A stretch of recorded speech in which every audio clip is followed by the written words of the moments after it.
GIS 2023 में कुछ ही देर बाद स्टार्टअप को लेकर एक महत्वपूर्ण सेशन होने वाला है। इस सेशन की तैयारियों को लेकर इस सेशन में किन इश्यूज़ पर डिस्कस होना, हमारे साथ हैं मध्य प्रदेश के MSME सचिव श्री P नरहरि। हम उनसे इस विषय पर विस्तार से बात करते हैं। सर, भी कुछ ही देर बाद MSME के तहत स्टार्टअप को लेकर एक सेशन शुरू होने वाला है। क्या इश्यूज़ हैं, किन इश्यूज़ पे मध्य प्रदेश सरकार अपनी बात रखने वाली है और इसमें पैनल डिस्कशन में और कौन-कौन शामिल होने वाला है? Arvind ji, global investor summit 2023 हमारे लिए बहुत ही महत्वपूर्ण कार्यक्रम के रूप में उभरता हुआ आ रहा है। इन्वेस्टर्स का भारी उत्साह है और इसके साथ ही पार्टिसिपेंट्स का भी जो देखने को मिल रहा है। मध्य प्रदेश शासन के जो हमारे जो नीतियों का निर्माण है, हम जिस तरह से स्टार्टअप के क्षेत्र में आगे बढ़ रहे हैं, उस तारतम्य में जो है लोगों को जानने की भारी उत्साह भी देखने को मिल रहा है। मुख्य रूप से आज के सेशन में हम लोग मध्य प्रदेश वर्तमान में किस पोजीशन में है, भारत के दूसरे राज्यों के तुलना में मध्य प्रदेश किस तरह से आगे बढ़ रहा है, इस विषय पे हम बात करेंगे। इसके अलावा मध्य प्रदेश में जो वर्तमान में स्टार्टअप्स अभी किस पोजीशन में है और किस आने वाले 3 साल में 5 साल में कहाँ तक हम पहुँचने वाले हैं, इसके बारे में बात करेंगे।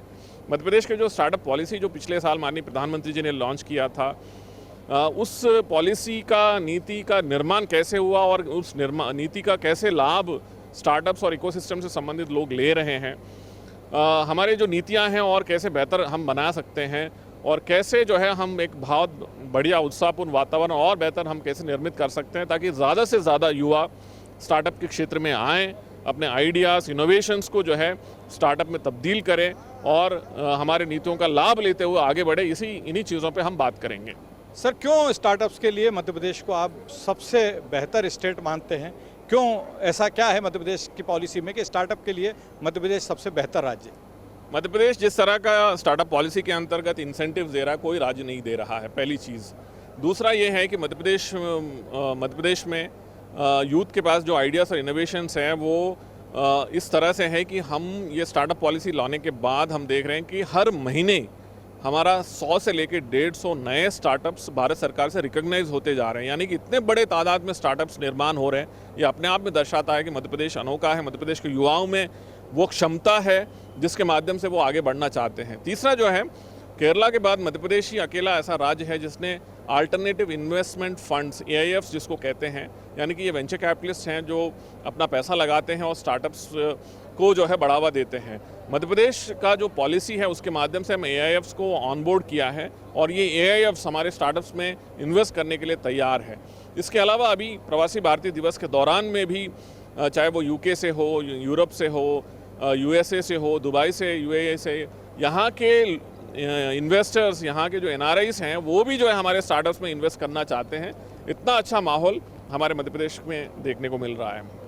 कल आप गारमेंट और टेक्सटाइल्स से रिलेटेड सेशन में भी थे और ऐसा कहा जा रहा है कि गारमेंट सेक्टर में मध्य प्रदेश में बहुत बड़े इन्वेस्टमेंट आने वाले हैं और जो इन्वेस्टमेंट तो रहेंगे, साथ साथ एम्प्लॉयमेंट की दिशा में भी एक बहुत ही बड़ा इनिशिएटिव मध्य प्रदेश गवर्नमेंट का है।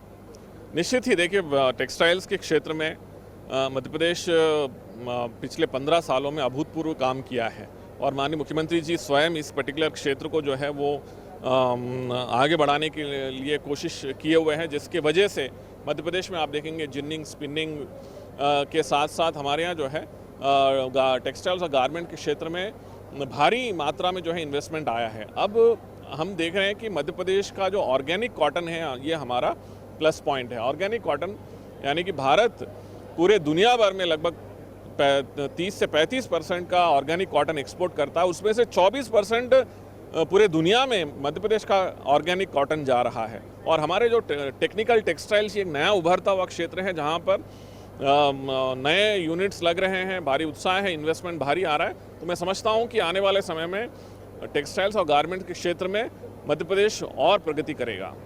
हमारे साथ थे मध्य प्रदेश के MSME सचिव P नरहरि, जिन्होंने बताया कि स्टार्टअप पॉलिसी के मामले में मध्य प्रदेश देश में नंबर 1 पर, क्योंकि यहाँ की जो मध्य प्रदेश सरकार की स्टार्टअप पॉलिसी है उसका नई पीढ़ी के युवाओं को सबसे ज़्यादा फ़ायदा मिल रहा है। मध्य प्रदेश के हर महीने 100 से 150 स्टार्टअप जो है उनको गवर्नमेंट ऑफ इंडिया में मान्यता मिल रही है। उन्होंने ये भी बताया कि कल टेक्सटाइल और गारमेंट के क्षेत्र में जो सेशन हुआ था उसमें यह स्पष्ट हो गया कि आने वाले समय में मध्य प्रदेश में गारमेंट और होशियारी इंडस्ट्री के क्षेत्र में भी बड़ा इन्वेस्टमेंट आना, जो इन्वेस्टमेंट के साथ साथ एम्प्लॉयमेंट बढ़ाने की दिशा में भी मददगार साबित होगा। कैमरा पर्सन नीलेश करोसिया के साथ डीजियाना न्यूज़ के लिए अरविंद तिवारी।